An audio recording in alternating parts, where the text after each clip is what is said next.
Hi friends, ഇന്ന് നമുക്കൊരു നെല്ലിക്ക അച്ചാർ ഉണ്ടാക്കാം. അതിനായി കഴുകി വൃത്തിയാക്കിയ നെല്ലിക്ക ഒരു 10 മിനിറ്റ് സ്റ്റീം ചെയ്തെടുക്കാം. അങ്ങനെ 10 മിനിറ്റ് സ്റ്റീം ചെയ്ത നെല്ലിക്ക നല്ലതുപോലെ വെന്ത് വന്നിട്ടുണ്ട്. ഇനി ഇതിലേക്ക് ആവശ്യമായിട്ടുള്ള ചേരുവകൾ നോക്കാം. ഒരു പാത്രം അടുപ്പത്ത് വെച്ച് അതിലോട്ട് കടുകും ഉലുവയും ഒന്ന് നല്ലതുപോലെ ഒന്ന് ചൂടാക്കി പൊടിച്ചെടുക്കാം. അതേ പാത്രത്തിൽ ആവശ്യമായിട്ടുള്ള നല്ലെണ്ണ ഒഴിച്ച് കടുക് ഒന്ന് പൊട്ടിച്ചെടുക്കാം. കടുകൊന്ന് പൊട്ടി വരുമ്പോൾ ആവശ്യത്തിനുള്ള ഉലുവ കൂടി ചേർത്ത് കൊടുക്കാം.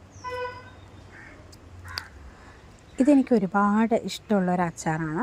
കാരണം കുട്ടിക്കാലത്ത് സ്കൂളിൽ പോകുമ്പോൾ അമ്മ ലഞ്ച് ബോക്സിൽ ഈ അച്ചാറാണ് നമുക്ക് ആക്കി തരിക. നല്ല ഫ്ലേവേഡ് ആയിട്ടുള്ള ഒരു അച്ചാറാണ്. ഈ കടുകിൻ്റെയും ഉലുവിൻ്റെയും ഒക്കെ ഒരു മണവും സ്വാദമൊക്കെ നല്ലതുപോലെ അതിൽ പിടിച്ചിറങ്ങും. അതുപോലെ തന്നെ ഒരുപാട് കാലം കേടുവരാതെ നമുക്ക് സൂക്ഷിക്കാനും പറ്റും.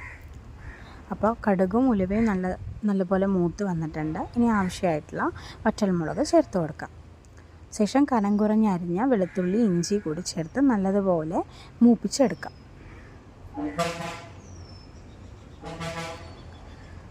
നല്ലതുപോലെ മൂത്ത് അതിൻ്റെ നല്ലൊരു മണമൊക്കെ വന്ന് തുടങ്ങുന്നുണ്ട്. ആവശ്യത്തിനുള്ള കറിവേപ്പില കൂടി ആഡ് ചെയ്യാം. ശേഷം വേവിച്ച നെല്ലിക്ക കൂടി ആഡ് ചെയ്യാം. ആവശ്യത്തിനുള്ള പൊടികൾ മുളക് പൊടി, കാശ്മീരി മുളക് പൊടി, ആവശ്യത്തിന് ഉപ്പ്, ഒരൽപ്പം കായം, പൊടിച്ചു വെച്ച കടുകും ഉലുവയും, ശേഷം അല്പം വെള്ളം, ഒരൽപ്പം വിനാഗിരി കൂടി ചേർത്ത് കൊടുക്കാം. നല്ലതുപോലെ വേവിച്ചെടുക്കാം. നമുക്ക് അടച്ചു വെച്ച് തന്നെ വേവിക്കാം.